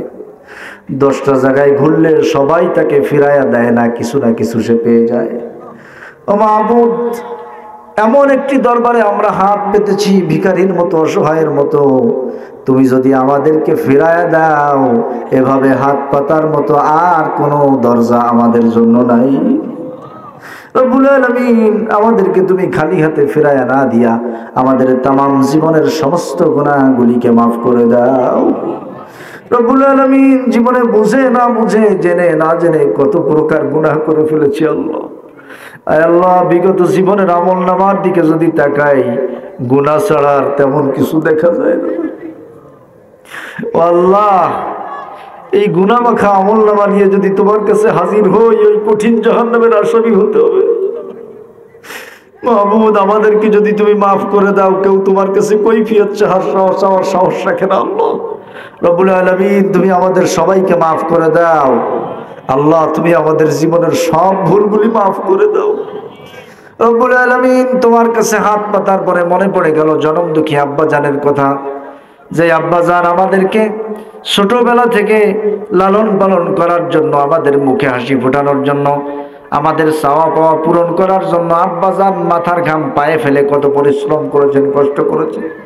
আয় আল্লাহ, সেই আব্বা জান যাদের পৃথিবী ছেড়ে বিদায় নিয়ে চলে গেছে, রব্বুল আলামিন আব্বা জানদের জীবনের গুনাহগুলি মাফ করে দিয়া কবরগুলি জান্নাতের বাগান বানায় দাও রব্বুল আলামিন। যেই মায়ের পেটের মধ্যে দীর্ঘদিন আমরা অবস্থান করেছিলাম আল্লাহ, মা আমাদেরকে পেটে নিয়ে আর সংসারের কাজকর্ম করার পরে যখন খেতে বসেছেন, আমরা বুঝতে পারি নাই, ভিতরে থেকে বুঝতে পারি নাই মা খাবার খাচ্ছে। কলিজার উপরে এমন জোরে লাথি মেরেছি, যন্ত্রণায় মা খাবার খেতে পারেন নাই আল্লাহ। রব্বুল আলামিন, সারাদিন কাজকর্ম করার পরে রাতের বেলায় মা যখন ঘুমানোর জন্য বিছানায় পিঠ রেখেছে, আমরা বুঝতে পারি নাই কলিজার উপরে এমন লাথি মেরেছি, যন্ত্রণায় মা ঘুমাতে পারেন নাই। চুপে চুপে কেঁদে কেঁদে চোখের পানি দিয়া বালিশ ভিজিয়েছেন আল্লাহ। আয় আল্লাহ, যেদিন তুমি আমাদেরকে পৃথিবীতে ভূমিষ্ঠ করালে, মা এতটা রক্তাক্ত হয়েছিলেন, যুদ্ধের ময়দানে একজন গলা কাটা শহীদও অতটা রক্তাক্ত হয় না আল্লাহ। রব্বুল আলামিন, এত কষ্ট যেই মাকে দিলাম, সেই আম্মাজান যাদের পৃথিবী ছেড়ে বিদায় নিয়ে চলে গেছে, আল্লাহ তুমি সেই আম্মাজানদের জীবনের গুনাহগুলি মাফ করে দিয়া কবরগুলি জান্নাতের বাগান বানায় দাও রব্বুল আলামিন। আমাদের আপনজনদের মধ্য থেকে আরো যারা পৃথিবীর সফর শেষ করে বিদায় নিয়েছে মাহবুব, আয় আল্লাহ, এই জাগতিক জীবনে আর কোনোদিন তাদের সাথে দেখা হবে না, কথা হবে না রব্বুল আলামিন। জানি না কবর জীবন কে কোন ভাবে অতিবাহিত করছে রব্বুল আলামিন। জীবনের কোনো গুনাহের কারণে যদি কোনো আযাব হয়ে থাকে, মেহেরবানি করে মাফ করে দিয়া কবরগুলি জান্নাতের বাগান বানায় দাও। আয় আল্লাহ, যেই এলাকায় বসে তোমার কাছে হাত পেতেছি, এই এলাকায় যত মধ্যে গান সাহিত্য আছে, সকল কবরগুলি জান্নাতের টুকরা বানায় দাও রব্বুল আলামিন। এই আয়োজনের পিছনে সবচেয়ে বড় অবদান তোমার যে বান্দার। আয় আল্লাহ, এখানে এসে শুনলাম অত্র অঞ্চলের সকলের শ্রদ্ধাভাজন মানুষ, আল্লাহ যার ছাত্র হওয়ার যোগ্যতা আমার নাই, রব্বুল আলামিন তোমার বান্দার এই প্রচেষ্টাগুলিকে তুমি কবুল করে নাও। আয় আল্লাহ, এখানে মাদ্রাসা পরিচালনার জন্য, মসজিদ পরিচালনার জন্য এলাকার যত মানুষ, এই এলাকার বাহিরের যত মানুষ যে যেভাবে সহযোগিতা করেছেন, মেহেরবানি করে সকলের সহযোগিতাটুকু কিয়ামতের ময়দানে কঠিন মুসিবতের সময় আমাদের নাজাতের ওসিলা বানায়া দিও আল্লাহ রব্বুল আলামিন। আজকের যে আলোচনাটুকু হলো মাহবুব, আমি তোমার এক অযোগ্য গোলাম। আয় আল্লাহ, কোরআন থেকে আলোচনা করার মতো কোনো যোগ্যতা আমার মধ্যে নাই রব্বুল আলামিন। তারপরেও যতটুকু আলোচনা করার সুযোগ তুমি দান করেছো, এই আলোচনা থেকে যেই শিক্ষাটুকু গ্রহণ করলে আমরা সবাই সফল হতে পারি, আমরা জান্নাতি মানুষ হতে পারি, সেই আলোচনাটুকু গ্রহণ করে বাস্তব জীবনে আমল করার তৌফিক আমাকে সহ সকলকে তুমি দান করে দাও রব্বুল আলামিন। কত মা বোনেরা সংসারের কাজকর্ম সারার পরে আয় আল্লাহ বাড়িতে শুয়ে বসে না থেকে মাহফিলে ছুটে এসেছেন রব্বুল আলামিন, মেহেরবানি করে তাদেরকে তুমি কবুল করে নাও। আয় আল্লাহ মা বোনদের সংসার জীবনের সকল কাজগুলিকে তুমি ইবাদত হিসেবে কবুল করে নাও রব্বুল আলামিন। আমরা যারা তোমার কাছে হাত পেতেছি, আমরা এই পৃথিবীতে ছিলাম না, এখন আছি, আবার একদিন থাকবো না। আয় আল্লাহ, কি নিয়ে তোমার কাছে হাজির হব তেমন কিছু জোগাড় করতে পারি নাই মাহবুদ রব্বুল আলামিন। বাকি যেই হায়াতটুকু আছে আল্লাহ, সেই হায়াতটুকু যেন তোমার রাজি খুশির পথে কাটাতে পারি, সেই তৌফিক দান করে দাও রব্বুল আলামিন। গোটা বিশ্বে মুসলিমদের যে নির্যাতনের ইতিহাস আমরা যুগের পরে যুগ দেখেছি মাহবুব, দেখতে দেখতে ক্লান্ত হয়ে গেলাম। আর মুসলমানদের উপরে জুলুম নির্যাতন দেখতে চাই না। আমার বাংলাদেশ সহ গোটা বিশ্বব্যাপী ইসলামের পতাকা উঠতেছে, এই দৃশ্য দেখার সৌভাগ্য আমাদেরকে দান করে দাও। ربنا تقبل منا إنك أنت السميع العليم وتب علينا إنك أنت التواب الرحيم واجعل آخر كلامنا عند الموت لا إله إلا الله محمد رسول الله